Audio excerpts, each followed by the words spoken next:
فقد قال الله تعالى في كلامه المجيد وفي الفرقان الحميد بسم الله الرحمن الرحيم أما من دابة في الأرض إلا على الله رزقها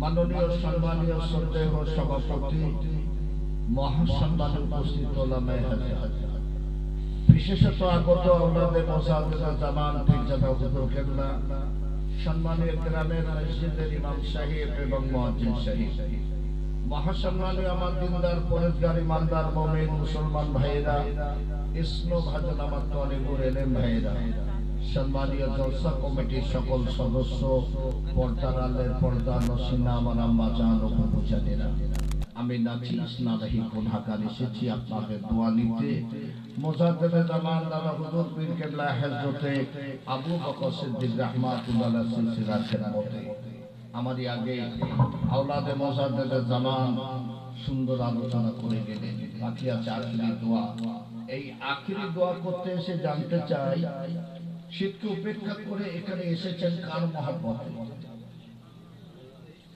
রাসূলের মহব্বতে আমার নবী মারা গেছে নাকি মারা গেছে আমার নবী পাক বলেছিলেন সাহাবীরা শোনো আমি রাসূলুল্লাহ আমার হিন্দের জমিনে যাওয়ার ইচ্ছা ছিল যেতে পারলাম না হিন্দ ভারতবর্ষের জমিনে এই সাহাবীরা আমি রাসূলুল্লাহ আমাকে যখন রওজায় শুয়ে দেবে আমার মুখ মোবারকটা হিন্দ অর্থাৎ ভারতবর্ষের জমিনের দিকে ঘুরিয়ে দেবে আমি রাসূল আমার রওজায় শুয়ে শুয়ে ভারতবর্ষের উম্মতকে চেয়ে চেয়ে দেখব একবার জোরে বলবে মদিনাতুল মুনাওয়ারা সবুজ গম্বুজের নিচে শুয়ে শুয়ে রাসূল পাক সাল্লাল্লাহু আলাইহি সাল্লাম আজকের এই মাহফিলটা দেখছেন আর একবার বলেন সুবহানাল্লাহ আমার দিনদার পরেশগার ইমানদার মুমিন মুসলমান ভাইরা আমি সর্বপ্রথমে কোরআন পাকের ছোট্ট একটা আয়াত পড়েছি বিসমিল্লাহির রহমানির রহিম আমা মিন দাব্বাতিন ফিল আরদি ইল্লা আলাল্লাহি রিজকুহা আল্লাহ বললেন तमाम জমিনের तमाम জীবের রিজিক আমি আল্লাহই দেই একবার জোরে বলুন সুবহানাল্লাহ খেতে কে দেয় জোরে বলেন খেতে যদি আমার আল্লাহ দেয় আমার রাসূলকে আল্লাহ পাক পূর্ণ করে খেতে দিয়েছিলেন এটা কথা বলে না আমার রাসূল মসজিদে নববী থেকে বেরিয়ে আসছেন একজন সাহাবী হুজুর বসে আছেন মুখটা মলিন করে রাসূল বলেন সাহাবী মুখটা মলিন কেন বলেন হুজুর 3 দিন অনাহারে আছে বিবির সঙ্গে ঝগড়া ঘরে যেতে পারি না কাছে কিছুই নেই রাসূল বললেন ওই সাদা পাথরটা দেখতে নিয়ে এসো সাদা পাথরটা নিয়ে এসেছেন রাসূল সূরা ইখলাস তেলাওয়াত করে 3 বার দিলেন পাথরটা সোনার হয়ে গেল একবার জোরে বলবেন আরো জোরে হবে না কিন্তু আমার রাসূলের ঘরে একদিন দুদিন 3 দিন করে ঘুমে আগুন জ্বলে আমার রাসূলুল্লাহ জুমার নামাজ আদায় করেছেন মসজিদে নববীতে জুমার নামাজে আগে খুতবা পড়ে না আগে নামাজ পড়ে আগে খুতবা আমার নবীর জামানাতে প্রথমে ছিল নামাজ পড়ে ছিল খুতবা খলিফা ইবনে ওমর হলেন এটা পরিবর্তন হয়েছে আমার রাসূল পাক সাল্লাল্লাহু আলাইহি সাল্লাম মসজিদে নববীতে 2 রাকাত নামাজ আদায় করে খুতবা দিচ্ছেন আর সিরিয়া থেকে কিছু নব্য মুসলমান সবই মানে কালেমা পড়ে মুসলমান হয়েছেন এই সিরিয়ার নব্য মুসলমানরা এসে আমার রাসূলের দিকে তাকিয়ে দেখছেন নামাজ শেষ আমার নবীর উপরে একটি দুটি তিনটি পাথর বাঁধা আছে অর্থাৎ আমার নবীর 3 দিন অনাহারে আছে সিরিয়ার নব্য মুসলমানেরা ছুটে মদিনার বাজারে যেয়ে কিছু খোরমা খেজুর আর মাশাকে করে পানি নিয়ে এসেছেন এনে মসজিদে নববীর দরজায় দাঁড়িয়ে গেছেন সাহাবীরা গরিব ছিলেন ক্ষুধার্ত ছিলেন এক এক করে সাহাবী উঠছেন খোরমা খেজুর নিচ্ছেন মাশাকে করে পানি হাতে তালুতে করে পান করছেন চলে যাচ্ছেন আমার রাসূল যখন খুতবা তেলাওয়াত করে দোয়া করলেন মসজিদে নববীর দিকে তাকিয়ে দেখছেন মাত্র 10 জন সাহাবী বসে আছেন একবার জোরে বলবেন আরো জোরে হবে না কতজন বসে আছেন আল্লাহ তাআলা আমার নামে বললেন জিবরাইল ওরে জিবরাইল আমার জিবরাইল জিবরাইল জিবরাইল জমিনে চলে যাও, আমার হাবিবকে যে সালাম জানাবে, আমার হাবিবকে জানিয়ে দেবে আজ মসজিদে নববীতে খাদ্যের তালাশে না যে পরিপূর্ণ জুমার নামাজ আদায় করেছেন আমার হাবিবের যে 10 জন সাহাবী, আমি আল্লাহ বড় খুশি হয়ে রাজি হয়ে ওই 10 জন সাহাবীকে জমিন থেকে আমি আল্লাহ জান্নাতে বানিয়ে দিলাম। হযরত জিবরাইল আলাইহিস সালাম জমিনে চলে এলেন। আসসালাতু ওয়াসসালামু আলাইকা হাবিবাল্লাহ, আসসালাতু ওয়াসসালামু আলাইকা রাসূলুল্লাহ। হুজুর আল্লাহ পাক আপনাকে সালাম দিয়েছেন, আল্লাহ পাক জানিয়ে দিয়েছেন আজ মসজিদে নববীতে পরিপূর্ণ জুমার নামাজ আদায় করেছেন আপনার যে 10 জন সাহাবী, আল্লাহ বড় খুশি হয়ে রাজি হয়ে ওই 10 জন সাহাবীকে জমিন থেকে আমার আল্লাহ জান্নাতি বানিয়ে দিয়েছে। রাসূল বললেন, এই সাহাবীরা একটু বসে যাও, আজকে তোমাদের একটা সুসংবাদ দেব। 10 জন সাহাবী বসে গেলেন। রাসূল বললেন, তোমরা খাদ্যের তালাশে না যে পরিপূর্ণ জুমার নামাজ আদায় করার জন্য আল্লাহ জমিন থেকে তোমাদের 10 জনকে জান্নাতি বানিয়ে দিয়েছে। জোরে বলো সুবহানাল্লাহ। হযরত আবু বকর উঠে বলছেন, হুজুর আমি আবু বকর জান্নাতি। রাসূল বলছেন, আমার আবু বকর জান্নাতি। ওসমান বলছেন, হুজুর আমি ওসমান, আমার ওসমান জান্নাতি। আবু তালহা বলছেন, হুজুর আমি আবু তালহা জান্নাতি, আমার আবু তালহা জান্নাতি। আলী বলছেন, হুজুর আমি আলী জান্নাতি। রাসূল বলছেন, আমার আলী জান্নাতি। ওমর দাঁড়িয়ে বলছেন, হুজুর আমি ওমর, আমি কি জান্নাতি? রাসূল বললেন, আমার ওমর জান্নাতি, জান্নাতি, জান্নাতি। চলে বলুন সুবহানাল্লাহ। ওমর বললেন, হুজুর আমি আপনার শোনার জবানে শুনেছি আসসালাতু মিফতাহুল জান্নাহ, নামাজ হলো জান্নাতের চাবি। আর আজকে আপনি আমাকে বললেন ওমর তুমি জান্নাতি, জান্নাতি, জান্নাতি। ওমর যখন জান্নাত পেয়ে গেছে, ওমর কোনোদিন নামাজ পড়বে না।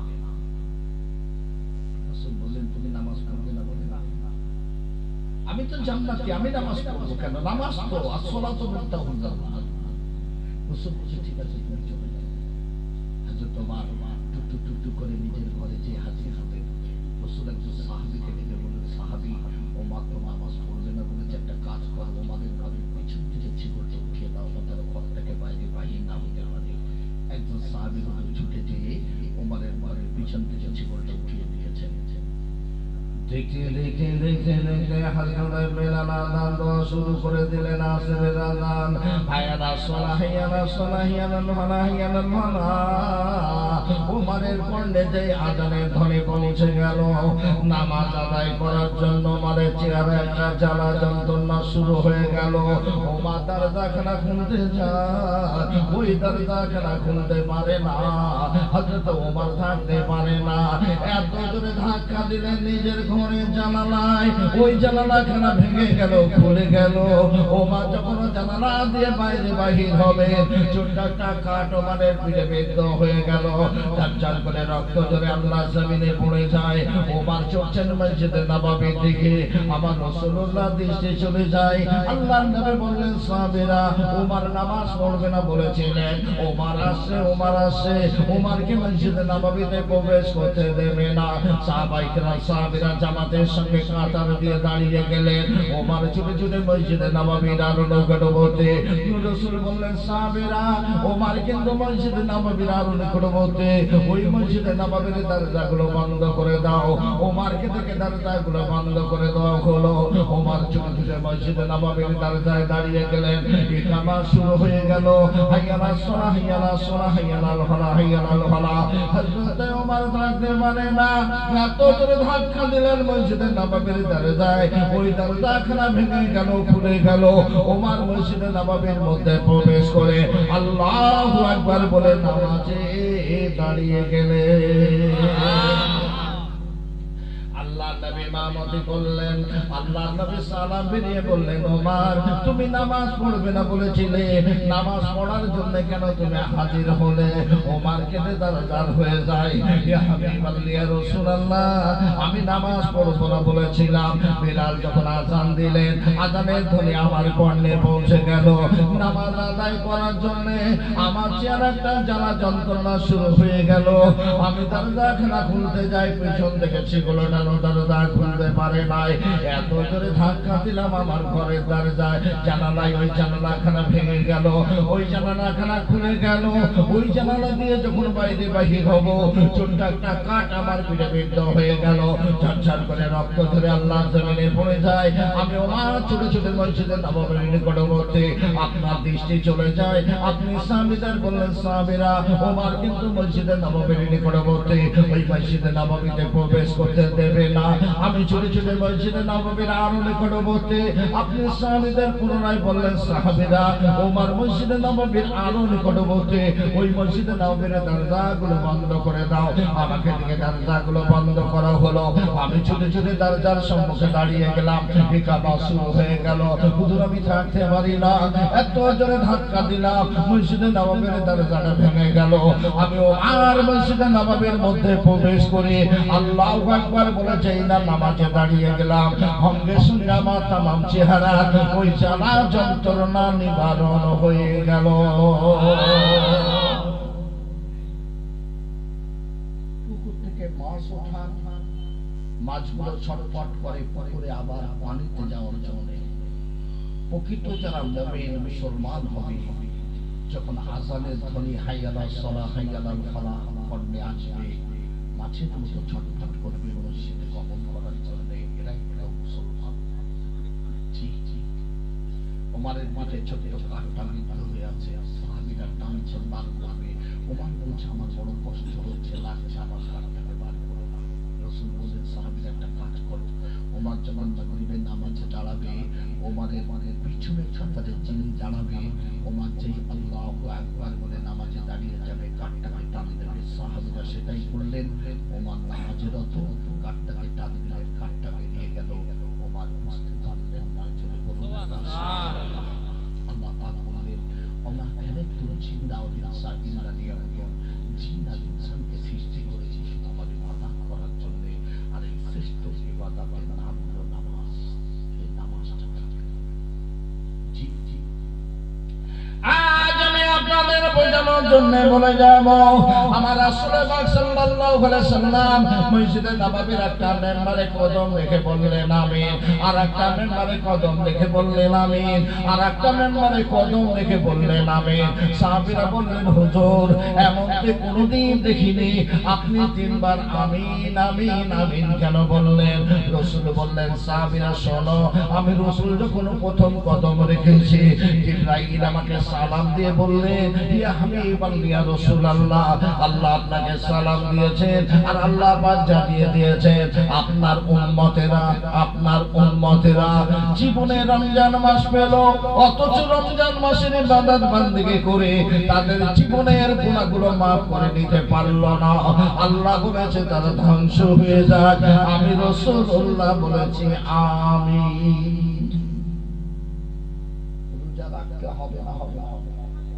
একটু কথা বলেন না, হবে না?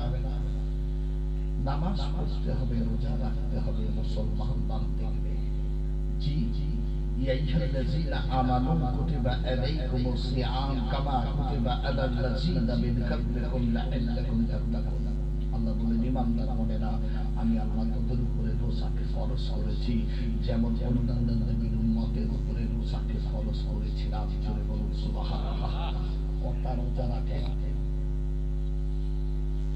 30। একটা রোজার সময় কটা রোজার নাকি জানা আছে? জানা আছে? জানা নেই? শুনে একটা রোজার সময় 10টা রোজার নাকি, অর্থাৎ 10 দিন রোজার নাকি। একবার সুবহানাল্লাহ হবে? আরো জোরে হবে না? মানে 30 10 কত হচ্ছে? 300। রমজান মাসের পর কোন মাস?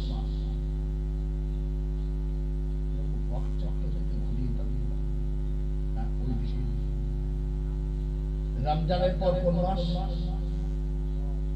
সোয়াল মাস। এ মাসে কটা রোজা আছে জানেন? 6টা। 6টা সমান 60টা রোজা লিখে আছে। তাহলে 30 প্লাস 6 36টা রোজা যারা রাখবে, আল্লাহ পাক তাদের আমলনামায় গোটা বছর রোজা লিখে দেন। একবার জোরে হবে? আরো জোরে হবে না? বছরে 5 দিন রোজা রাখা হারাম আছে, 2টি ঈদ আর কুরবানি ঈদের পরে 3 দিন যারা কাহারা 360 রাত 5 365 দিনে একটি বছর আল্লাহর নবী ইদ্রিস আলাইহিস সালাম গোটা বছর রোজা রাখতেন। আর সন্ধ্যাবেলা জান্নাত থেকে জান্নাতি ইফতারি প্যাকেট করে ইদ্রিস নবীর ঘরের দরজায় দিয়ে যেতেন। জোরে বলুন সুবহানাল্লাহ। ইদ্রিস নবী বসে আছেন, পিছন থেকে একটা ডাক এসেছে, ইদ্রিস নবী কে? তাকিয়ে দেখছেন মালাকুল মউত আজরাইল আলাইহিস সালাম। এই বাবু আজরাইলকে যদি কেউ চিনতে পারেন ভয় পাবেন না? পাবেন না? পাবেন না? ইদ্রিস নবী ভয় পেলেন না। ইদ্রিস নবী আজরাইলের দিকে তাকিয়ে বললেন, কি ব্যাপার আজরাইল, সময় হয়ে গেল, আমার রূহ নিতে এসেছো? বললেন, আমি রূহ নিতে আসিনি, গোটা বছর রোজা রাখেন, তাই আমি আজরাইল আমার আসন ছেড়ে আল্লাহর হুকুম নিয়ে এসেছি আপনার সঙ্গে বন্ধুত্ব করার জন্য। একবার জোরে হবে, আরো জোরে হবে না? ইদ্রিস নবী বললেন, গেট আউট, যাও, তোমার সঙ্গে আমার কোনো বন্ধুত্ব হবে না। আজরাইল ডাকতে বললেন, ইদ্রিস নবী আমাকে তাড়িয়ে দেবেন না, আল্লাহর হুকুম নিয়ে এসেছি, আপনি আমার সঙ্গে বন্ধুত্ব করুন। ইদ্রিস নবী বললেন, আজরাইল আমি তোমার সঙ্গে বন্ধুত্ব করতে রাজি আছি, আমার 3টি শর্ত বসে তো এই অসুবিধা হয়েছে। কি শর্ত? এক নাম্বার হলো আমার রূহটা এখনই দিতে হবে, আর রূহটা সঙ্গে সঙ্গে ফিরিয়ে দিতে হবে। সুবহানাল্লাহ বলবে, এই রূহ দিলে বাঁচবে না, বলবে ফিরিয়ে দিলে আজরাইল ফিরিয়ে দেয়। আজরাইল ডাকে বললেন, ইদ্রিস নবী আমি পারবো না, আল্লাহর বিনা হুকুমে আমি রূহ নিতে পারবো না। আমার আল্লাহ বলেন, আজরাইল তুমি যখন আমার নবী আমার বন্ধুর সঙ্গে বন্ধুত্ব করতে চাও, আমি আল্লাহ তোমাকে হুকুম দিয়ে দিলাম, আমার নবী আমার বন্ধুর রূহটা তুমি নিতে পারো। ইদ্রিস নবী শুয়ে গেলেন, আজরাইল রূহটা নিয়ে নিলেন, রূহটা ফিরিয়ে দিলেন। জোরে হবে, আরো জোরে হবে না? ইদ্রিস নবী রূহ ফিরিয়ে দিলেন। ইদ্রিস নবী জমিনে দাঁড়িয়ে গেলেন, আজরাইল তুমি আমার 1 নম্বর শর্ত মেনেছো, 2 নাম্বার যদি মানব বন্ধুত্ব করব, 2 নাম্বার শর্ত কি? একটাবার আমাকে জাহান্নামা পরিদর্শন করাতে হবে। দুনিয়ার আগুনের তুলনায় জাহান্নামের আগুন 70 গুণ তীক্ষ্ণ। কত তীক্ষ্ণ আগুন আমি একটু দেখতে চাই। উপায় নাই রে বাবা। ইদ্রিস নবীকে সঙ্গে নিয়ে আজরাইল আলাইহিস সালাম জাহান্নামের দরজায় দাঁড়িয়ে গেলেন। এই জাহান্নামী ফেরেশতা, মালিক ফেরেশতা, জাহান্নামের দরজা খুলে দে। আল্লাহর নবী আল্লাহর বন্ধু এসেছে জাহান্নাম পরিদর্শন করার জন্য। মালিক ফেরেশতা জাহান্নামের দরজা খুলে দিলেন। ইদ্রিস নবী জাহান্নামের মধ্যে চলে গেলেন। গোটা জাহান্নাম ঘুরে ঘুরে ঘুরে ঘুরে ইদ্রিস নবী যখন বেরিয়ে এলেন, ইদ্রিস নবীর একটা লোম পর্যন্ত ওই জাহান্নামের আগুন স্পর্শ করতে পারল না। তুমি আমার 2 নাম্বার শর্ত মেনে চলো। 3 নাম্বার মানে বন্ধুত্ব হবে। 3 নাম্বার কি? একটাবার আমাকে জান্নাত পরিদর্শন করাতে হবে। আল্লাহ কত সুন্দর জান্নাত বানিয়েছে, আমি একটু দেখব। উপায় নাই রে বাবা। ইদ্রিস নবীকে সঙ্গে নিয়ে আজরাইল আলাইহিস সালাম জান্নাতের দরজায় দাঁড়িয়ে গেলেন। এই জান্নাতি ফেরেশতাদের দোয়ার, জান্নাতের দরজাটা খুলে দে। আল্লাহর নবী আল্লাহর বন্ধু এসেছে জান্নাত পরিদর্শন করার জন্য। এই দোয়ার ফেরেশতা জান্নাতের দরজা খুলে দিলেন। আজরাইল ডাক দিয়ে বললেন, ইদ্রিস নবী দেরি করবেন না, তাড়াতাড়ি বাইরে চলে আসবেন। ইদ্রিস নবী জান্নাতে চলে গেলেন। ঘন্টার পর ঘন্টা অতিবাহিত হয়ে যায়, ইদ্রিস নবীর কোনো খোঁজ পাওয়া যায় না। আজরাইল ডাকেন, ইদ্রিস নবী বাইরে আসুন, ইদ্রিস নবী বাইরে আসুন। ইদ্রিস নবী বলেন, আজরাইল আমার আল্লাহ বলেছেন কুল্লু নাফসিন যায়কাতুল মউত, প্রতিটা নফসের একটিবার মৃত্যু স্বাদ গ্রহণ করতে হবে। তুমি আমার মেরেছো, আমার রূহ নিয়েছো। আয় আজরাইল আমার আল্লাহ বলেছেন জিন আর ইনসানকে সৃষ্টি করেছে ইবাদত করার জন্য, যে ইবাদত করবে না আমি আল্লাহ তাকে জাহান্নামে দেব। আমি পাপ করেছি কি নেকি করেছি আমার আল্লাহ ভালো জানে। তবু তো তুমি আমার জাহান্নামের জেল কাটিয়ে বাইরে বাহির করেছো। প্রিয় ইসরাইল, আমার আল্লাহ ওয়াদা খিলাফকারী নয়। আমার আল্লাহ বলেছেন আমার রহমতের জান্নাতে যাকে একটাবার পৌঁছে দেব, ওই রহমতের জান্নাত থেকে কোনোদিন বাইরে বাহির করব না। আমাকে বিরক্ত করো না। আমি ইদ্রিস নবী কোনোদিনের জন্য আল্লাহর রহমতের জান্নাত থেকে বাইরে যাব না। আমার আল্লাহ ডাক দিয়ে বললেন আজরাইল ফিরে আয়, ফিরে আয়, ফিরে আয়। আমার নবী আমার বন্ধু গোটা বছর রোজা রাখার কারণে আমি আল্লাহ ইদ্রিস নবীকে এমন করে জান্নাতি বানিয়ে দিলাম।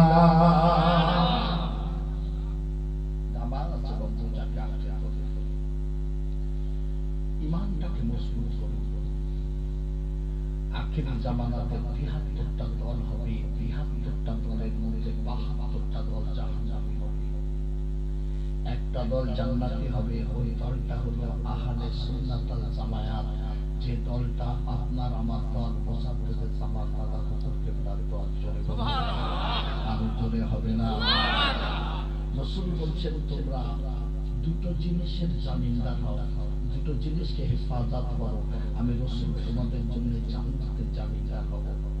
এক নাম্বার হলো তোমার জিহ্বা, দুই নাম্বার হলো তোমার লজ্জার স্থান। আজ আমার বড় দুঃখের সঙ্গে বলছি, এই যে নামাজ এবং রোজা রাখবেন, আপনার জিহ্বাটাকে হালাল রুজি খেতে হবে। বর্তমান দিনে এমন একটা জামানায় এসে গেছে, লাইফ ইন্স্যুরেন্স ফেসবুকে মহিলা সমিতি গঠন করে মানুষ গ্রহণ করছে। কিঞ্চিত পরিমাণ সুদের সঙ্গে ছোটবার জেনা করলে জীবন তার থেকে বেশি গোনা মায়ের সঙ্গে জেনা সমতুল্য করা হলো। এই নামাজ এবং রোজা আল্লাহর দরবারে কবুল হতে গেলে সর্বপ্রথম আপনাকে হালাল রুজি তালাশ করতে হবে। কথাটা বুঝে এসে সাবধান। আজ আমি আপনাদের বোঝানোর জন্য বলে যাই, রাসূলুল্লাহ সাল্লাল্লাহু আলাইহি ওয়াসাল্লাম দ্বিতীয় কদম রাখলেন। সাহাবীরা বললেন হুজুর আপনি দ্বিতীয় কদম রাখলেন আর বললেন আল্লাহুম্মা আমিন। আমি যখন দ্বিতীয় কদম দেখেছি, জিবরাইল আমাকে সালাম দিয়ে বললেন ইয়া হাবিবাল্লাহ ইয়া রাসূলুল্লাহ, আল্লাহ পাক আপনাকে সালাম দিয়েছেন। আল্লাহ পাক জানিয়ে দিয়েছেন আপনার উম্মতেরা মুহাম্মদ নাম শোনার সঙ্গে সঙ্গে যারা সাল্লাল্লাহু আলাইহি ওয়াসাল্লাম নাম বলবে আল্লাহ বলেছে তারা ধ্বংস হয়ে যায়। আমি রাসূল বলেছি আমি। তাহলে রাসূলের উপরে দরুদ পড়তে হবে না? হবে না? একটু কথা বলে হবে না? রাসূলকে আপনারা ভালোবাসেন? বাসেন? তাহলে রাসূলকে যারা ভালোবাসবে, ভালোবাসার পদ্ধতি কি হবে? রাসূল বলছেন মান যারা কবরে ওয়াজাবাত লাহু শাফাআতি। সাহাবীরা যে আমার রওজায় প্রেজেন্ট হলো, উপস্থিত হলো, আমি রাসূল তার জন্য শাফায়াত করা কিয়ামতের ময়দানে আল্লাহর দরবারে আমার ওয়াজিব হয়ে গেল। একবার জোরে বলবে, আরো জোরে হবে না? রাসূলের রওজায় যারা হাজির হয়েছে আর রাসূল যদি তাদের জন্য আল্লাহর দরবারে সুপারিশ করে, তারা জাহান্নামে যাবে না? কথা বলেন না কেন? যেতে পারে না। এটা হলো প্রেজেন্ট। আর প্রেজেন্টেশন, ইন্নাল্লাহা মালাইকাতাহু ইউসাল্লুনা আলান নবী। আমার আল্লাহ বলেন আমি আল্লাহ এবং আমার ফেরেশতারা আমার নবীকে ভালোবেসে নবীর উপরে উপহার গ্রহণ হিসাবে দুরূদ শরীফ প্রেরণ করি। একবার জোরে বলুন সুবহানাল্লাহ। জি জি। আজ আমি আপনাদের বোঝানোর জন্য বলে যাব, আমার রাসূলুল্লাহকে যখন হযরত আলী গোসল দিচ্ছিলেন, ওই সময় রাসূলুল্লাহর জবানটা নড়ছে। সুবহানাল্লাহ বলবেন না? আরো জোরে হবে না? রাসূলের জবান নড়ে। আলী বললেন আবু বকর, রাসূলের জবান নড়ে। আবু বকর ছুটে এসে বললেন ও ভাই আলী, আপনি কি সাধারণ মানুষের মওতের নাই মওত মনে করেছেন? রাসূলের জবান নড়ে। রাসূল বলছেন রব্বি হামলি উম্মতি, আল্লাহ আমার উম্মতের কি হবে? জোরে বলুন সুবহানাল্লাহ। আল্লাহর ডাক দিয়ে বললেন জিবরাইল জমিনে চলে যাও আমার হাবিবকে যে সালাম জানিয়ে বলবে আমার হাবিবের তামাম উম্মতের দায়িত্ব আমি আল্লাহ আমার কুদরতি কাঁধে উঠিয়ে দিয়েছি জোরে বলুন সুবহানাল্লাহ জিবরাইল আমার নবীর কাছে চলে এলেন ইয়া হাবিবাল্লাহ ইয়া রাসূলুল্লাহ হে হুজুর আল্লাহ পাক আপনাকে সালাম দিয়েছে আল্লাহ পাক জানিয়ে দিয়েছে আপনার উম্মতের দায়িত্ব আল্লাহ পাক নিজের কুদরতি কাঁধে উঠিয়ে নিয়েছে আমার নবী দেখে বললেন জিবরাইল আমার উম্মতের দরুদ সালাম আমার রওজায় কেমন করে পৌঁছে যাবে জিবরাইল বললেন হুজুর কাঁদবেন না বছরে একটা দিন পৌঁছে দেব আমার নবী বললেন জিবরাইল থাকতে পারবো না হুজুর কাঁদবেন না 6 মাস পর পর পৌঁছে দেব আমার নবী বলে জিবরাইল থাকতে পারবো না জিবরাইল বলেন হুজুর কাঁদবেন না 3 মাস পর পর পৌঁছে দেব আমার নবী বললেন জিবরাইল হবে না জিবরাইল বলেন হুজুর কাঁদবেন না আমি মাসে মাসে পৌঁছে দেব আর জিবরাইল বললেন আমার নবী বললেন হবে না জিবরাইল বলেন হুজুর কাঁদবেন না আমি 15 দিন পর পর পৌঁছে দেব আমার নবী বললেন হবে না ও জিবরাইল আমি থাকতে পারবো না সপ্তাহে সপ্তাহে পৌঁছে দেব আমার নবী বললেন জিবরাইল হবে না ও জিবরাইল আমি থাকতে পারবো না জিবরাইল বলেন হুজুর 3 দিন পর পর পৌঁছে দেব আমার নবী বলেন জিবরাইল হবে না আমি রাসূল থাকতে পারবো না জিবরাইল বলেন প্রতিদিন পৌঁছে দেব আমার নবী বলেন জিবরাইল হবে না ও জিবরাইল আমি থাকতে পারবো না জিবরাইল বলেন হুজুর কাঁদবেন না আমি ঘন্টায় ঘন্টায় পৌঁছে দেব আমার নবী বলেন হবে না ও জিবরাইল আমি থাকতে পারবো না জিবরাইল বলেন হুজুর কাঁদবেন না আমি মিনিটে মিনিটে পৌঁছে দেব আমার নবী বলেন জিবরাইল হবে না ও জিবরাইল আমি থাকতে পারবো না জিবরাইল বলেন হুজুর কাঁদবেন না হুজুর আপনি কাঁদবেন না আমি জিবরাইল চোখের পলকে পলকে পলকে পলকে আপনার উম্মতের দরুদ সালাম আপনার রওজা মোবারকে পৌঁছে দেব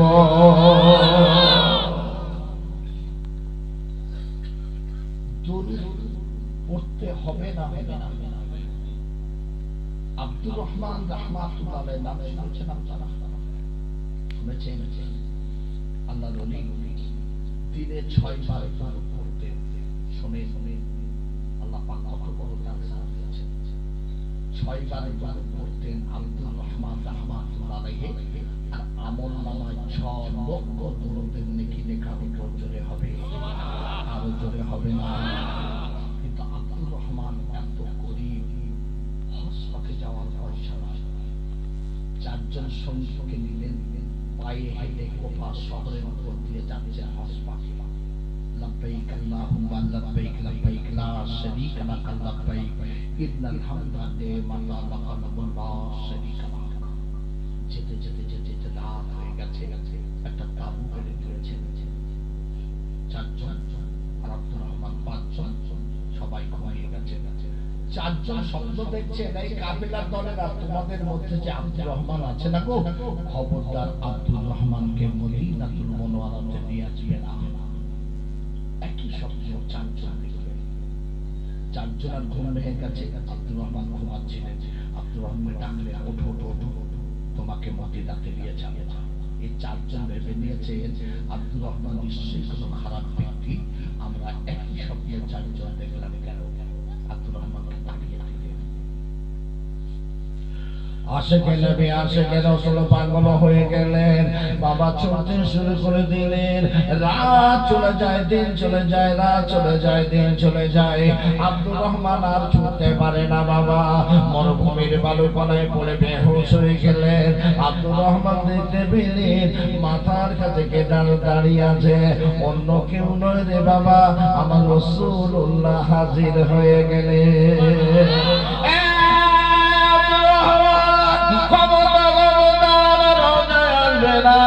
তুমি যদি আমার রওজায় আসো আমি রাসূলুল্লাহ আমার রওজা থেকে উঠে তোমার সঙ্গে মুসাফা করতে হবে আর আমি রাসূল যদি রওজা থেকে উঠি কিয়ামত শুরু হয়ে যাবে তুমি দিনে 6 বার দরুদ পড়ো আমি রাসূল আমাকে ভালোবেসে তোমার আমলনামা আমার আল্লাহ 6 লক্ষ দরুদের নেকি লিপিবদ্ধ করে দেয় খবরদার তুমি আমার রওজায় আসবে না আব্দুর রহমান বলেন ইয়া হাবিবাল্লাহ ইয়া রাসূলুল্লাহ হুজুর আপনার রওজাখানা আমি একবার দেখতে চাই যায়।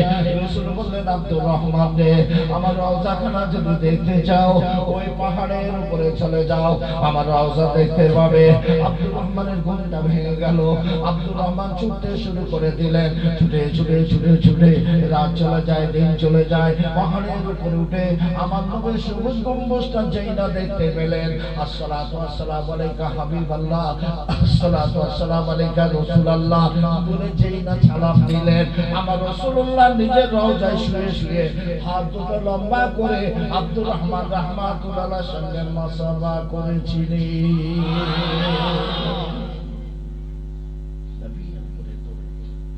নামাজ পড়ুন, রোজা করুন, নবীর উপরে দরুদ পড়ুন। মুসলমান হতে গেলে, ঈমান নিয়ে বলতে গেলে আমলটা করে যান। 3 নাম্বার আপনাদের বোঝানোর জন্য বলে যাব, আমার রাসূল বললেন সাহাবীরা, আমি রাসূলুল্লাহ যখন তৃতীয় কদম রেখেছি, জিবরাইল আমাকে সালাম দিয়ে বললেন, ইয়া হাবিবাল্লাহ ইয়া রাসূলুল্লাহ, আল্লাহ পাক আপনাকে সালাম দিয়েছে, আল্লাহ পাক জানিয়ে দিয়েছে আপনার উম্মতেরা জীবনে পিতা মাতাকে পেল, অথচ পিতা মাতার খেদমত করে তারা জান্নাতটা হাসিল করে নিতে পারল না। আল্লাহ বলেছে তারা ধ্বংস হয়ে যায়। আমি রাসূলুল্লাহ বলেছি আমিন। বাবু,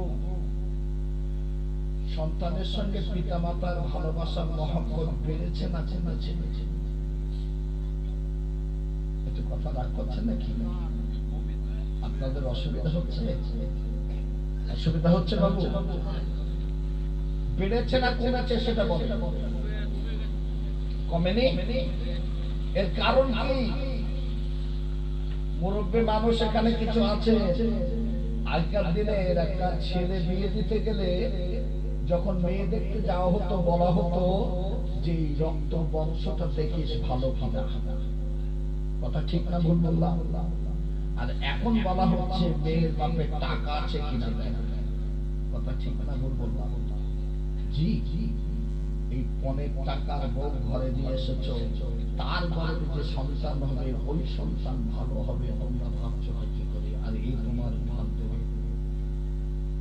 রাগ করছেন নাকি? কথা ঠিক না ভুল বললাম? কিন্তু আব্বা মা হলো জান্নাত, আব্বা মা হলো জাহান্নাম। তাদের মনে যারা ব্যথা দেবে এরা জাহান্নামী হবে। কিয়ামতের ময়দানে দুই শ্রেণীর মানুষ কোনোদিন জান্নাত পাবে না, পাবে না, পাবে না। এক হয়ে যারা আল্লাহর সঙ্গে শিরক করবে তারা কোনোদিন জান্নাত পাবে না। 2 নাম্বার হলো যে সন্তান তার পিতামাতার মনে ব্যথা দিল, অথচ পিতামাতার ইন্তেকালের আগে মাপ চেয়ে নিতে পারল না, ও সন্তান জাহান্নামী, জাহান্নামী, জাহান্নামী। তাকে বাঁচানোর কোনো রাস্তা হবে না। কথা মনে রেখে দেবেন। আজ আমি আপনাদের বোঝানোর জন্য বলে যাব, আমার আল্লাহ ডাক দিয়ে বললেন হাবিব আপনি বলে দেন, কুলিন কুনতুম তুহিব্বুন আল্লাহ ফাত্তাবিউনি ইউহিব্বুকুমুল্লাহ ওয়া ইয়াগফির লাকুম যুনুবাকুম আল্লাহু গফুরুর রহিম।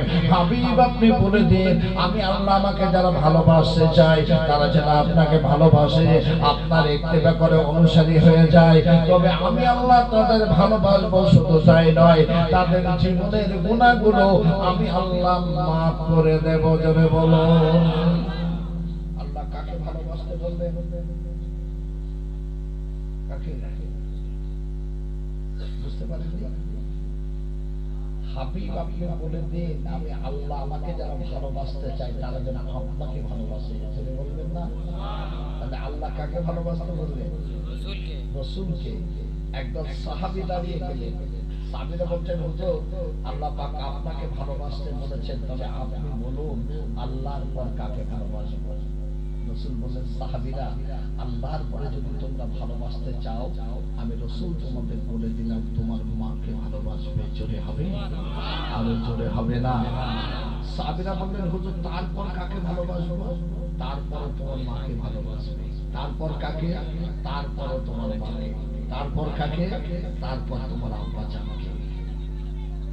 শুধু তাই নয়, রাসূল বললেন সাহাবীরা আমি রাসূল তোমাদের জানিয়ে দিলাম একটা বার যদি তোমার মায়ের মুখের দিকে নিজ দৃষ্টিতে তাকাতে পারো আল্লাহ পাক সঙ্গে সঙ্গে তোমার আমলনামায় একটা মকবুল হজের নেকি লিখে দেবে। জোরে বলুন সুবহানাল্লাহ।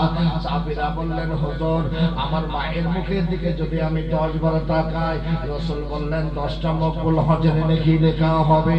শুধু তাই নয় রে সাহাবীরা তোমার বুকের চামড়া কেটে মায়ের জুতো বানিয়ে দিয়েছো, মা চলতে চলতে চামড়ার জুতো ক্ষয়ে গেছে ছিঁড়ে গেছে, তোমার বুকে পুনরায় চামড়া গজিয়ে গেছে, আবার চামড়া কেটে মায়ের জুতো বানিয়ে দিয়েছো, মা চলতে চলতে চামড়ার জুতো ক্ষয়ে গেছে ছিঁড়ে গেছে, তোমার বুকে পুনরায় চামড়া গজিয়ে গেছে, আবার চামড়া কেটে মায়ের জুতো বানিয়ে দিয়েছো, মা চলতে চলতে চামড়ার জুতো ক্ষয়ে গেছে ছিঁড়ে গেছে।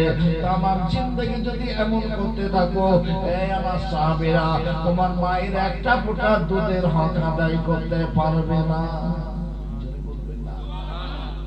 উপরের বাহটা চলছে না, বন্ধ করো না। চলছে চলছে। আল্লাহ নবী সাহাবীদের নিয়ে দিনের কথায় রত। ওই সময় রাসূলুল্লাহ দেখতে পেলেন একজন বৃদ্ধা রমণী লাঠি যুক্ত করতে করতে মসজিদে নববীর দিকে আসে।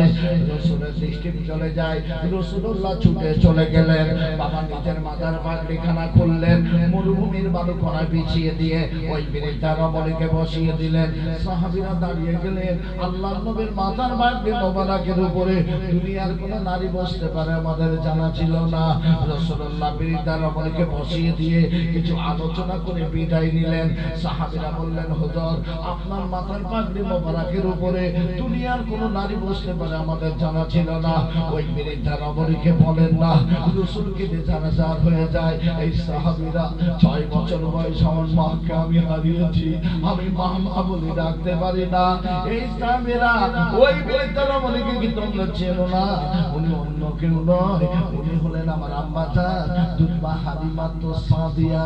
এই সাহাবীরা আমার মাথার পাগড়ি মোবারকের উপরে বসার মতো জমিনে একজন আছে, অন্য কেউ নয়, তিনি হলেন আমার আম্মা জান দুধমা হালিমা তো সাদিয়া। জোরে বলুন সুবহানাল্লাহ। আব্বা মা হলো জান্নাত, আব্বা মা হলো জাহান্নাম।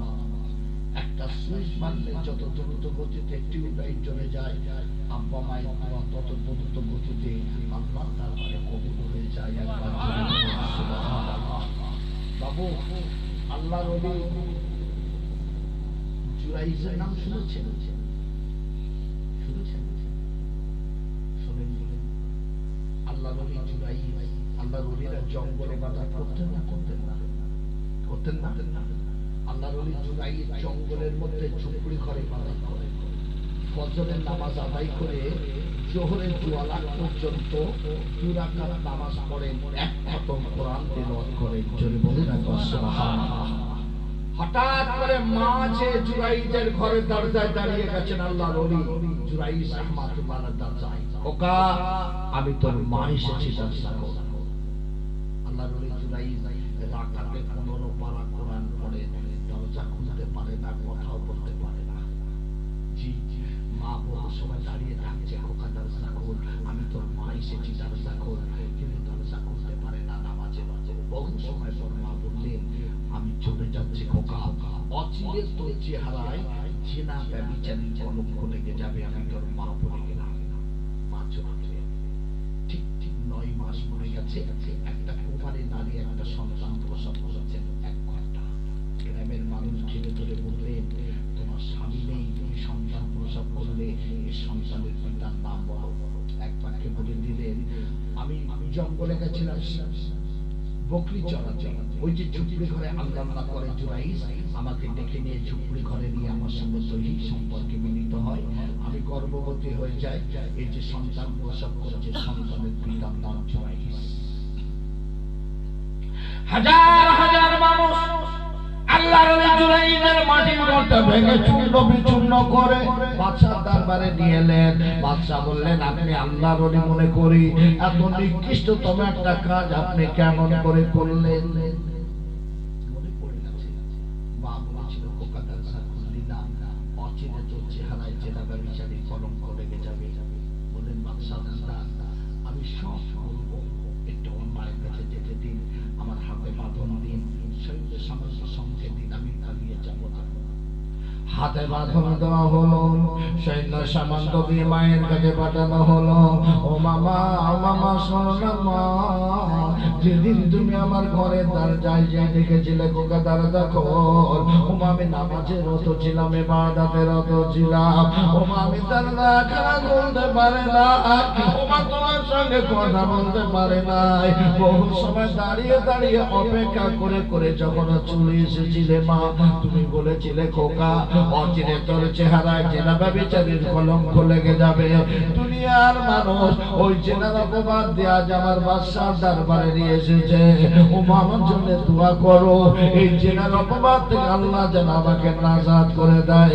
মা বলে খোকা আমি জানি না তুমি ইবাদতে রত ছিলে, আমি তোমার মা, আমি তোমার জন্য পুনরায় দোয়া করে দিলাম, আল্লাহ পাক আমার খোকা জুরাইশকে এই জেনার অপবাদ থেকে যেন নাজাত করে দেয়।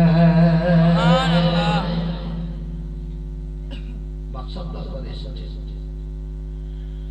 বাদশাহ আমি কার সঙ্গে জেনা করেছি? বললেন ওই যে দাঁড়িয়ে আছে। এই বলো এর সন্তানের পিতার নাম কি? বলে দিলেন আমি বকরি চড়াতে গেছিলাম, এই যে জুরাইশ আমাকে ডেকে ঝুপড়ি ঘরে নিয়ে দৈহিক সম্পর্কে মিলিত হয়েছিলাম, গর্ভবতী হয়ে যায়, এই যে সন্তান প্রসব করেছে, সন্তানের পিতার নাম জুরাইশ। হাজার হাজার মানুষ বাদশাহ, কিন্তু জুরাইশের পক্ষে কেউ নেই, সেই ছিলেন একজন। একটু জোরে সুবহানাল্লাহ। কে ছিলেন? জোরে বলেন। আল্লাহর জুরাইজের পক্ষে কেউ নাই। আল্লাহর জুরাইজ রাহমাতুল্লাহ আলাইহি ওই 1 ঘন্টা ভূমিষ্ঠ শিশুটাকে মায়ের কোল থেকে ছিনিয়ে নিয়ে বাদশার টেবিলের উপরে শুয়ে দিয়ে বলেছিলেন আমি জুরাইজ বলছি, শিশু সন্তান আল্লাহর হুকুমে জবানটা খোল, তোর পিতার নামটা বল। ওই 1 ঘন্টা ভূমিষ্ঠ শিশুটির আল্লাহর হুকুমে জবানটা খুলে গেল। একবার জোরে বলো আমার আম্মা জান অমুক রাখালের সঙ্গে জেনা করার কারণে আমি মায়ের গর্ভে এসেছিলাম। আমার আম্মা জান হলেন অমুক রাখাল। আল্লাহর ওলি জুরাইশ আমার আম্মা জান নয়, আল্লাহর ওলি জুরাইশকে এই জেনার অপবাদ থেকে আপনি নাজাত করে দিন, এই জেনার অপবাদ থেকে আপনি খালাস করে দিন। ঈসা আলাইহিস সালাম ভূমিষ্ঠ হওয়ার পর কথা বলেছিলেন, আর এই বাচ্চাটা ভূমিষ্ঠ হওয়ার পর কথা বলেছিলেন। যদি বলুন সুবহানাল্লাহ। সেই আব্বা মা হলো জান্নাত, আব্বা মা হলো জাহান্নাম, তাদের আপনি ব্যথা দেবেন না। আমি আপনাদের একটা একটা করে পয়েন্ট আলোচনা করে যাচ্ছি। প্রথমে বলেছি নামাজ, তারপরে বলেছি রোজা, তারপরে বলেছি দরুদ, তারপরে বলেছি আব্বা মাকে ভালোবাসেন। আপনাদের ক্ষেত্রে এবার আমি একটা আলোচনা করতে চাই, সেটা হলো এখানে যারা বসে আছে মরবেন না, মরবেন না, কথা বলেন না, কবে মরবেন?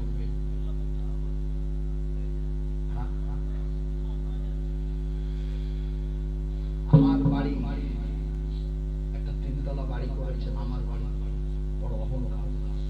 এটা আমার ভাটা, এটা আমার দোকান, এটা আমার গোডাউন, এটা আমার জলপথ। বলি না বলি না, এটা কথা বলেন না। কিন্তু আপনার আর আমার যে আছে মাত্র 3টি জিনিস, সেটা কি আপনারা জানেন? 3টি জিনিস। এই যেটা পড়ে আছে বলেন আমার হতে পারে, এটা আমার। খেয়েছি বলে আছে আমার, আমার নামাজ, রোজা, হজ, যাকাত, দান, কায়দা আমার। ইজা যাআসালহুম তাইয়াস্তাখিরুনা সাআতা ওয়া লা ইয়াসতারদিমুন। নির্দিষ্ট সময় নির্ধারিত একটা সেকেন্ড দেরি করতে হবে না। আজরাইল আপনার আমার কাছে হাজির হয়ে যাবে, মরণকে বরণ করতে হবে। কথা ঠিক না? ইব্রাহিম বিন আদহামের নাম শুনেছেন? শুনেছেন? ইব্রাহিম বিন আদহাম সোনার পোশাক পরতেন, সোনার চেয়ারে বসে বিচার করতেন, সোনার পালকে ঘুমাতেন।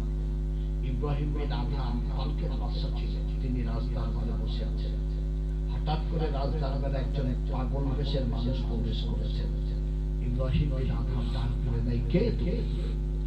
এই কে?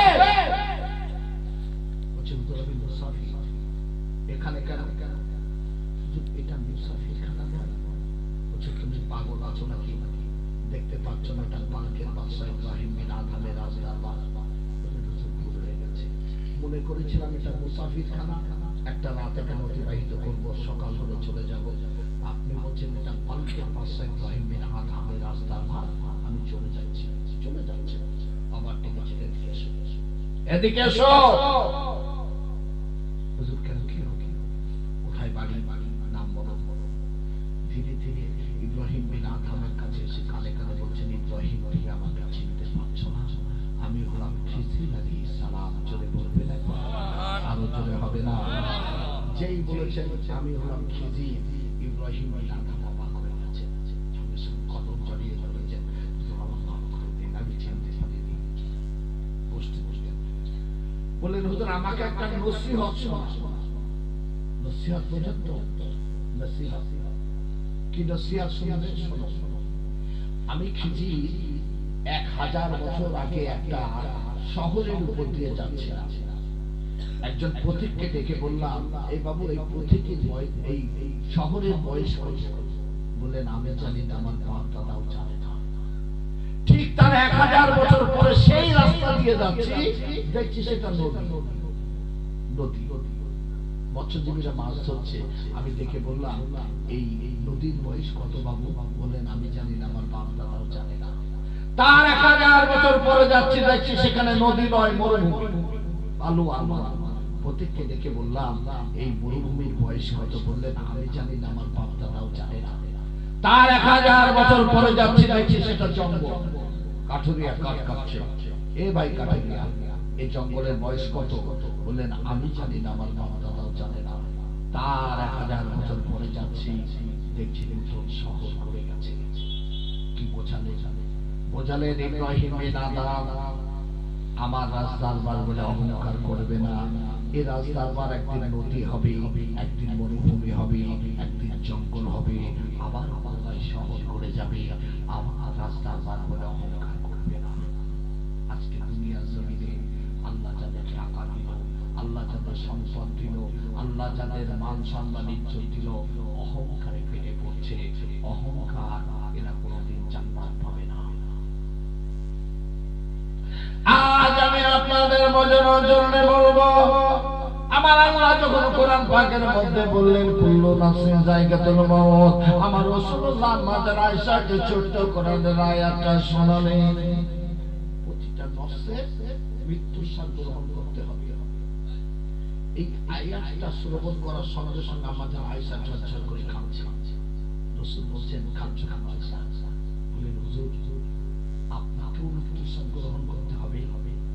রাসূল বলেন, আয়েশা আমার আগে যত নবী আলাইহিস সালাম এসেছেন সকলকে মৃত্যুর স্বাদ গ্রহণ করতে হয়েছে, আমি রাসূল আমাকেও মৃত্যুর স্বাদ গ্রহণ করতে হবে।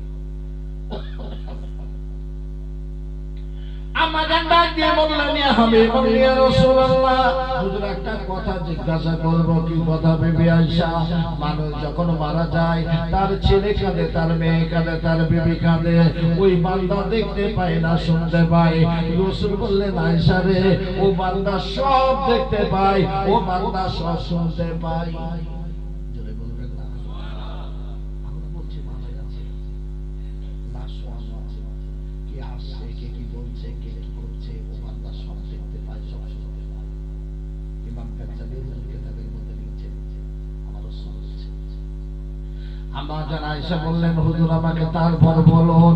রাসূল বলে, বিবি আয়েশা রে, ওই বান্দার যখন পিরান কারা খুলে নেওয়া হয়, ওই বান্দা বলতে থাকে, আমার কলিজার টুকরা সন্তান, এই আমার ভাই, আমার প্রতিবেশীরা, এবার তোমরা আমার পিরান কারা আস্তে আস্তে খুলে নাও। আজরাইল আমার চেহারাটা ক্ষত বিক্ষত করে দিয়ে গেছে। আম্মা জান বলেন, হুজুর তারপর বলুন। রাসূল বলে, বিবি আয়েশা রে, পিরান কারা খুলে নেওয়া হলো। ওই বান্দা বলতে থাকে, না না, এবার তোমরা আমাকে গোসল দেবে, আমাকে ঠান্ডা পানি দিয়ে গোসল দিও না, আমাকে ঠান্ডা পানি গরম পানি মিশ্রিত করে গোসল দাও। আজরাইল আমার চেহারাটা ক্ষত বিক্ষত করে দিয়ে গেছে। আম্মা জান বলেন হুজুর তারপর বলুন। রাসূল বলে বিবি আয়েশা ওই বান্দা চিৎকার করে বলতে থাকে আমার কলিজার টুকরা সন্তান, এবার তোমরা আমাকে কাফন পরিধান করাবে, আমার কাপড়ের কাপড়খানা আস্তে আস্তে পরিধান করাও। আজরাইল আমার চেহারাটা ক্ষত বিক্ষত করে দিয়ে গেছে। আম্মা জান বলেন হুজুর তারপর বলুন। রাসূল বলে বিবি আয়েশা ওই বান্দাকে কাফন পরিয়া খাটিয়ায় শয়ন করা হলো। ওই খাটিয়াখানা যখন কাঁধে ওঠানো হয়, ওই বান্দা বলতে থাকে আমার কলিজার টুকরা সন্তান, আমার ভাই, আমার প্রতিবেশীরা, না না আমি বড় শখের বাড়ি বানিয়েছিলাম, এই বাড়িতে আমি আর কোনোদিন আসবো না। আমার শখের বাড়ি থেকে আমার খাটিয়াখানা আস্তে আস্তে তোরা বাইরে বাহির করে নিয়ে যা। আম্মা জান বলেন হুজুর তারপর বলো। রাসূল বলে বিবি আয়েশা ওই বান্দাকে যখন ময়দানে হাজির করা হলো, ওই বান্দা বলতে থাকে চলে যেও না, আর কোনোদিন তোমাদের ডাকবো না, একবার আমার জানাজা নামাজখানা সম্পূর্ণ করে যাও। আম্মা জান বলেন হুজুর তারপর বলো। রাসূল বলে বিবি আয়েশা ওই বান্দার জানাজা নামাজ সম্পূর্ণ হয়ে গেল, ওই বান্দা বলতে থাকে চলে যেও না, আর কোনোদিন ডাকবো না, একবার আমাকে তোমরা দাফন করে দিয়ে যাও। আম্মা জান বলেন হুজুর তারপর বলো। রাসূল বলে বিবি আয়েশা ওই বান্দাকে কবরে শুয়ে দেওয়া হলো, মুখখানা কেবলামুখী করে দেওয়া হলো, কাপড়ের গিরাগুলো খুলে দেওয়া হলো। দুনিয়ার মানুষ তিনটি মাটির টুকরা নিয়ে দাঁড়িয়ে গেল, মিনহা খালাকনাকুম ওয়া ফিহা নুঈদুকুম ওয়া মিনহা নুখরিজুকুম তারাতান উখরা। ওই বান্দা বলতে থাকে চলে যেও না, আর কোনোদিন তোমাদের ডাকবো না, একবার আমার কবরের মাথার কাছে দাঁড়িয়ে দুটো হাত তুলে আমার জন্য দোয়া করে যাও, আল্লাহ যেন আমার জীবনের গুনাহ মাফ করে আমার কবরের আযাব থেকে নাজাত দিয়ে দেয়।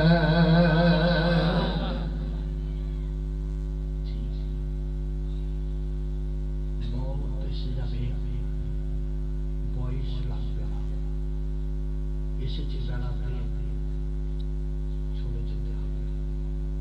আমার বাড়ি, আমার হাড়ি, আমার টাকা, আমার চঞ্চল, আমার দোকান, কিচ্ছুই আপনার নয়। বাদশা হারুন আর রশিদের নাম আপনারা শুনেছেন, নিশ্চয়ই শোনেননি? আরবের বাদশা ছিল। হারুন আর রশিদের বিবির নাম ছিল কি জানা আছে? জুবাইদা। একদিন বাদশাকে ডেকে বললেন, বাদশা একটা কথা বলবো। কি কথা?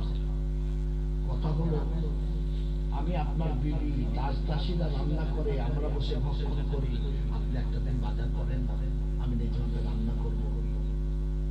হারুন আর রশিদ বাজারে গেছেন বিবিকে খুশি করার জন্য, বাজার করে ফিরছেন, উজির সংবাদ দিয়েছে বাদশা এখনই রাজদরবারে আসতে হবে। কিন্তু বাজারের থলিটা আমার বিবি জুবাইদার কাছে গিয়ে পৌঁছে দেবে। রাস্তার ধারে একটা বড় বৃক্ষ, এই বৃক্ষের নিচে একটা পাগল বসেছিল। এই পাগলকে দেখে বললেন, শোন আমার বাজারের থলিটা একটু আমি বাড়িতে পৌঁছে দিয়েছে। পাগল মানুষ, বাদশা বলেছেন মাথায় উঠিয়ে নিয়ে চলে। হারুন আর রশিদ রাজদরবারে চলে গেলেন। কর্ম সেরে দুপুর পেরিয়ে ঘরে ফিরে বিবি জুবাইদাকে বলছে, বিবি রান্না হয়ে গেছে, তোমার বাজার পছন্দ হচ্ছে? বিবি হাসছে, কে বাজার দিয়ে গেছে? আমি তো বাজারের অপেক্ষায় রয়েছি। বলছে কেন? আমি বহু সময় যে বাজার পাঠিয়ে দিয়েছি, কাকে দিয়ে? বাহাদুরকে দিয়ে। বাহাদুর সেই পাগল বৃক্ষের নিচে বসে বসে আল্লাহ করে বলে, হ্যাঁ বাজার দিয়ে যাই। বাদশা হারুন আর রশিদ দেখে গেছে, খুঁজতে বেরিয়েছে, খুঁজতে খুঁজতে দেখে সেই বৃক্ষের নিচে বসে বসে পাগল বাহাদুর আল্লাহ আল্লাহ আল্লাহ আল্লাহ জিকির করছে। চলে বলুন সুবহানাল্লাহ। তোকে যে আমি বললাম আমার বাজারের থলিটা বাড়িতে রেখে আসবি, কোথায় রেখেছিস? বলছে বাদশা তো বাড়ি রেখে এসেছি। আমার বিবি জুবাইদা বললে তুই পৌঁছে দিসনি? না না বাদশা, আমি বহু আগে বাড়ি রেখে এসেছি। লোকে তোকে এমনি পাগল বলে, চল তো দেখি কোথায় রেখে দিই। পাগল বাহাদুর বাদশা হারুন আর রশিদের হাতটা ধরে টেনে টেনে টেনে টেনে না না না একটা জঙ্গলের মধ্যে নিয়ে গেলেন। ওই জঙ্গলের মধ্যে কবরস্থান, ওই কবরস্থানের মধ্যে একটা ধসে যাওয়া কবর, ওই কবরের মধ্যে বাজারের প্যাকেটটা রেখে দিয়েছে।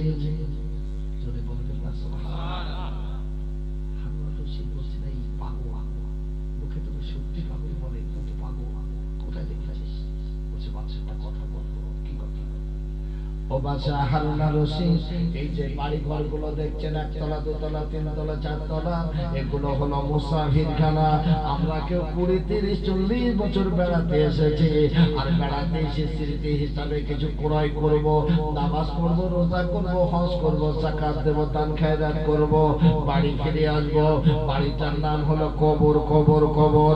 আপনি আমাকে বলেছেন বাহালুল আমার বাজারের থলিটা বাড়িতে রেখে আয়, তাই আমি পাগল বাহালুল বাজারের থলি আমি বাড়িতে রেখে দিয়েছি। সুবহানাল্লাহ, সুবহানাল্লাহ। ওই বাড়িটাই ছিল পৃথিবীতে কারুন এসেছিল, সাদ্দাত এসেছিল, নমরুদ এসেছিল, ফিরাউন এসেছিল, কেউ চিরস্থায়ী নয়, সব চলে গেছে। আপনি আমি চলে যাব। দুনিয়া বেকার, মিথ্যা দুনিয়া। যাদের জন্য চুরি করবে এরা আল্লাহকে চোর করবে। কথা শুনে জীবন বিসর্জন দেবেন যাদের জন্য, তারা একদিন আপনাকে চোর করবে। আগেকার দিনে ছেলেরা পিতা মাতা অসুস্থ হলে হসপিটালে নিয়ে যেত, আর এখনকার ছেলেরা পিতা মাতা অসুস্থ হয়ে গেলে উকিলের বাড়িতে নিয়ে যায়। কথা ঠিক না বলবো না? জি জি, সাবধান হয়ে যান।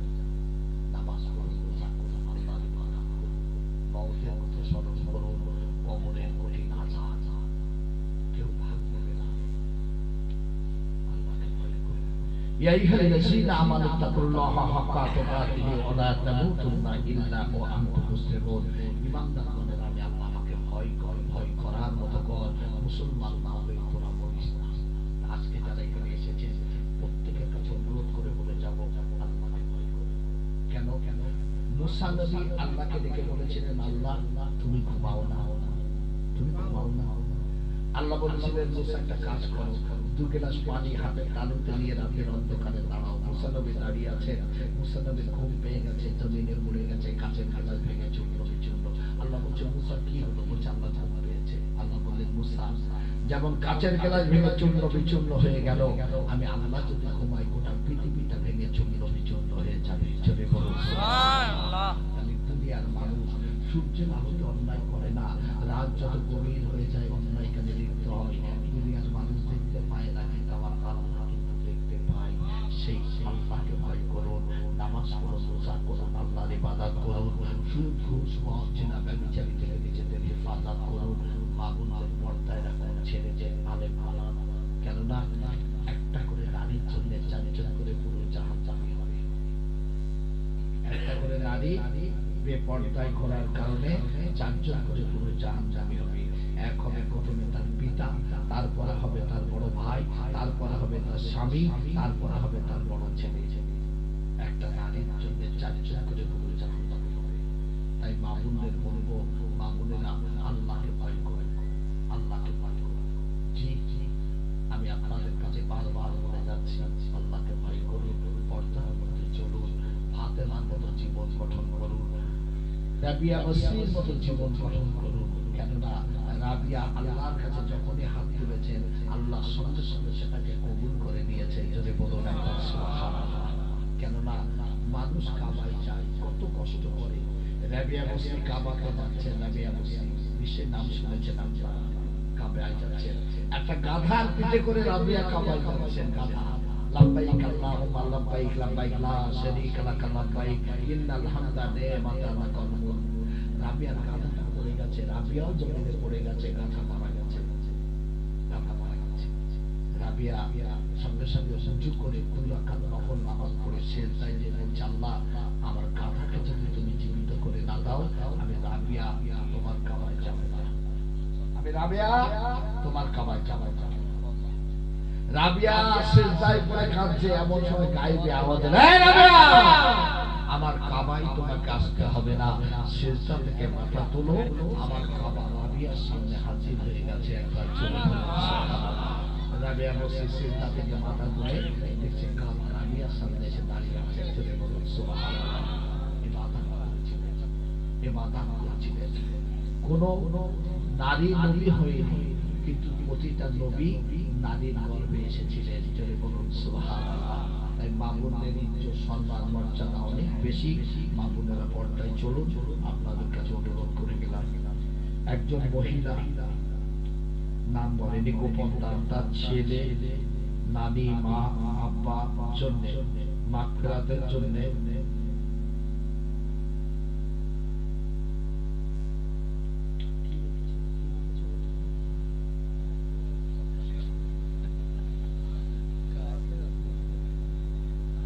অনুরোধ রেখেছে, দোয়া করার জন্য অনুরোধ করেছে।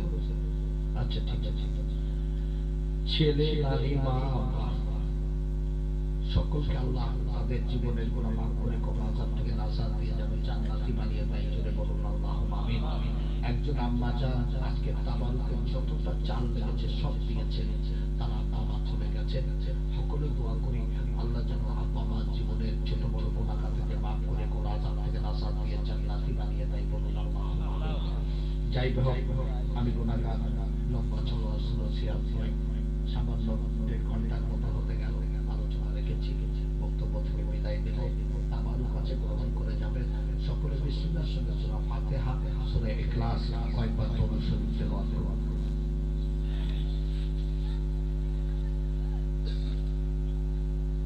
তাবারুকটা নিয়ে শুনুন।